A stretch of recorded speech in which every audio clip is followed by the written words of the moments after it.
Can eating red meat increase your risk for cancer? Yes, if you choose to believe a recent World Health Organization study.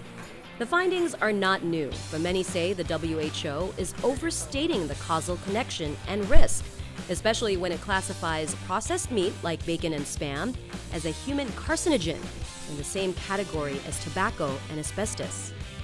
Meat advocates like KK Ng of Brazilian Churrascaria Carne and Caparinha say consumers should take such studies with a grain of salt.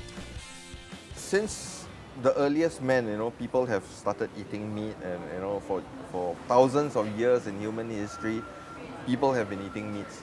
So I don't think meat itself is the problem. It's the overeating of meats or over processing of meats and adding too many chemicals in the meat that sometimes give rise to problems.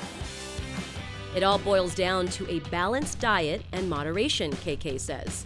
Admittedly, that is a challenge here, where an endless parade of grilled meats and produce are served at your table, and it's up to you to regulate the flow.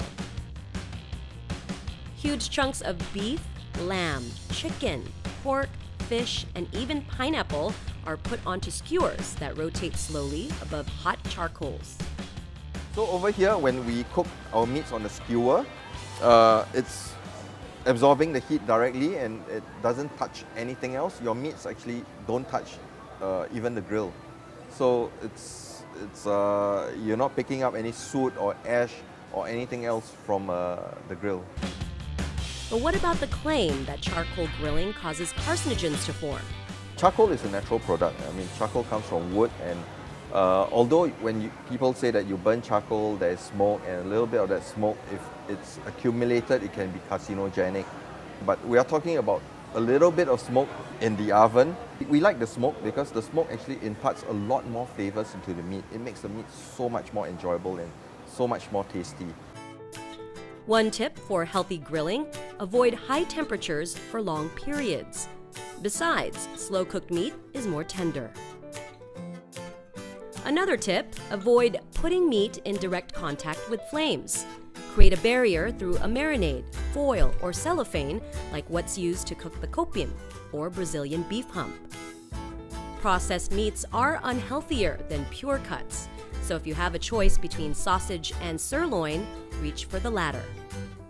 And be sure to balance it out with non-red meat items like fish and chicken.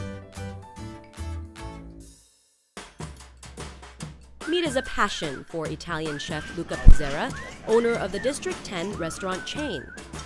The Suntec City location offers prime cuts of beef, dry-aged, in-house for several weeks in the special chiller. The temperature and humidity are controlled and monitored to ensure quality.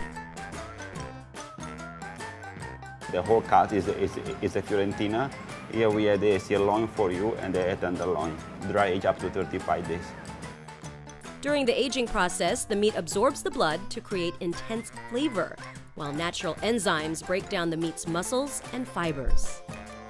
Look at this beautiful piece of meat. Isn't it fantastic? The meat is grilled over charcoal and served medium rare. So what does Chef Luca think about health concerns over eating red meat? To be very honest, it depends which kind of meat. If you tell me a processed meat, I would say yes. But if you tell me real meat, there's nothing to be worried. When you go back on the prehistoric time, the caveman diet was based on what? Meat.